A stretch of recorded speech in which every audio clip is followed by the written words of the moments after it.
oceanfront property in Fort Lauderdale. You got 450 feet on the sand. We have a brand new restaurant there for residences and guests. You have 150 units on site, and you have top-notch amenities. This is the main pool. You have the hot tub. You have beach service. I'll show you a couple more amenities, and we'll go up to the units.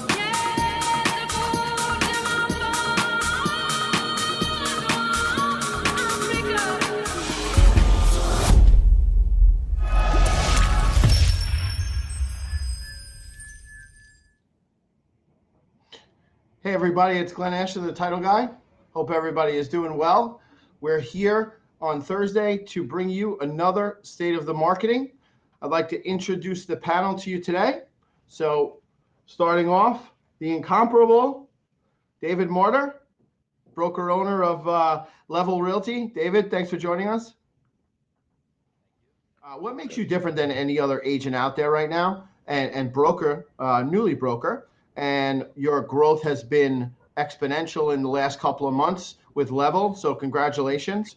And how have you used this time period of kind of disarray with COVID and everything going on in the world to benefit your business model, especially you, considering you just opened, and how many agents do you have already? We have 32 agents. 32 agents. So leadership we opened in January. We closed a month and a half later. Everyone went into their bunker. I was basically turning the lights on in January, and then about 3-4 weeks ago, we reached back out to some of the core team we wanted to start here, and the last few weeks everyone's joined. So it's been a rush, and we're excited. And Level is new, so I appreciate you giving me the shout out. And I don't know if I cut you off there. Were you finishing up your question for me? No. So how have you used this time, David, to kind of to get your business off the ground for yourself, and what makes you guys at Level and you yourself as a broker owner different than your competition? So I use the time personally to do a little bit of recruiting, calling out to some of my favorite agents that I've worked with over the years and say, hey, I started my own thing. In addition, a few months ago, I started noticing that when I drove through neighborhoods, if there was 10 yard signs in a neighborhood, COVID hit, and now there was 3 or maybe 4. So I reached out to people that I knew really wanted to sell, and I gave them some unconventional advice at the time. I was actually interviewed on another show and told that interviewer the same thing, which was, I think we're in an artificial seller's market. This was about 60 days ago. And I said, if you really want to sell right now, do it. And don't be scared of COVID. I think people had some real concerns about people coming into their homes, but if you were able to do that safely, what happened was if the real buyers out there had less inventory to choose from. So we did very well the last few months, especially in single family in Fort Lauderdale, taking sellers who thought everything was going to crash and tell them, no, it's simple economics, supply and demand. And the stats came out just a few weeks ago, Glenn, and it was, scary headlines, 35, 36% down in South Florida, overall sales, but medium sale price went up. In addition to that, the actual purchase price, the asking price went up.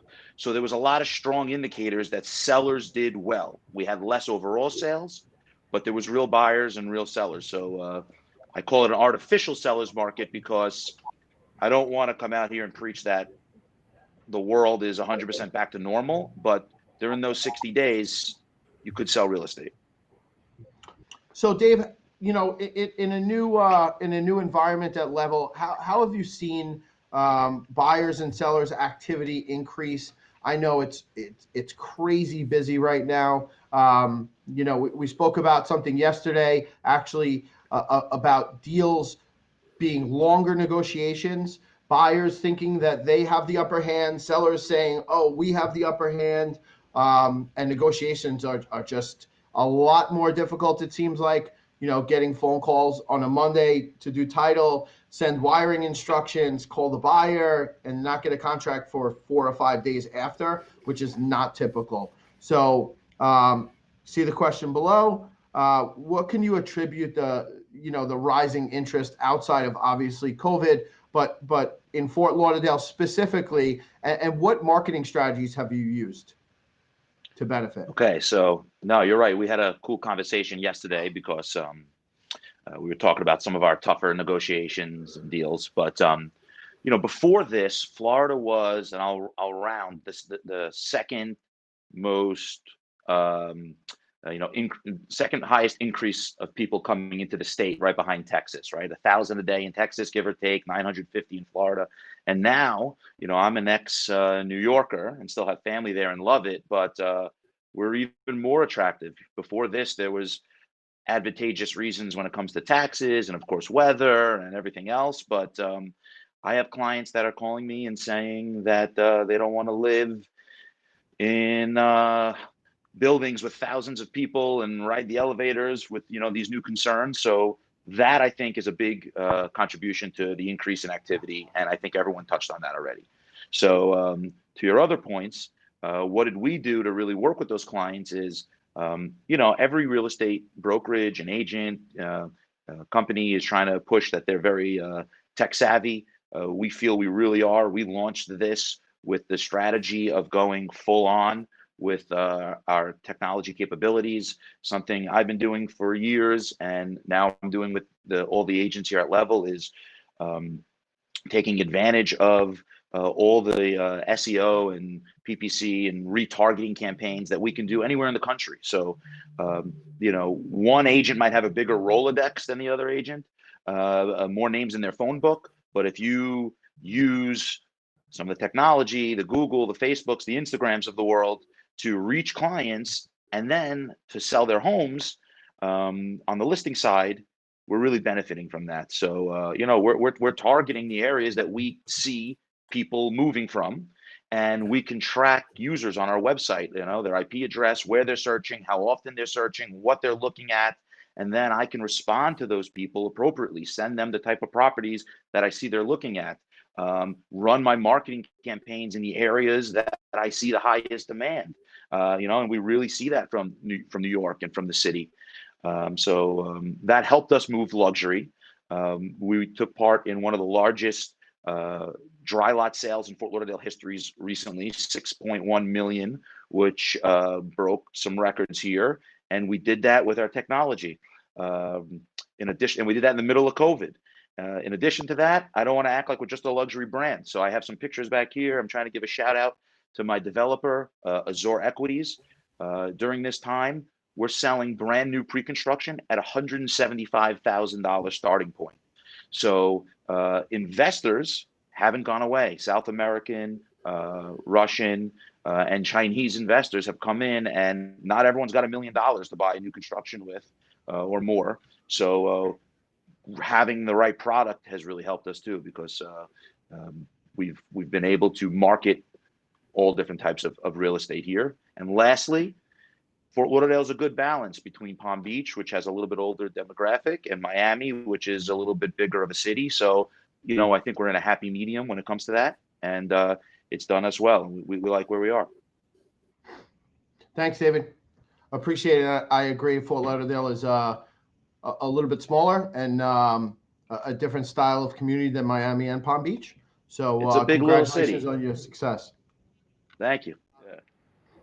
David, how has the luxury market in Broward been? How is it now? And quickly, new development business, you kind of touched on it before. The development projects that you represent and the developers are at a price point that's kind of unheard of in the Broward market. It's a little west in the Davie area, I believe your new project is. But, you sold a ton of units at the Auberge, which is a trophy project closer to the water in East Fort Lauderdale. So tell us about very quickly what's going on.